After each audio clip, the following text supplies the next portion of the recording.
Ever since I was a kid, I had a sense of adventure. Just going around the next street to see what was there was always very exciting. And then as an adult, I spent all the money I made as an actor on traveling.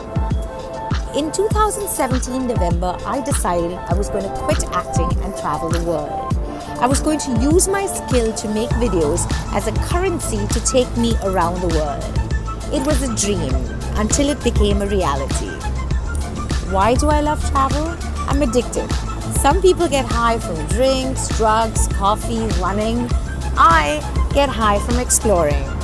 That adrenaline rush I get when I land in a new place, discovering the new land, the new city. The core of my spirit comes from the passion for adventure. And while many friends my age have fulfilled their lives with family and kids, this is my fulfillment.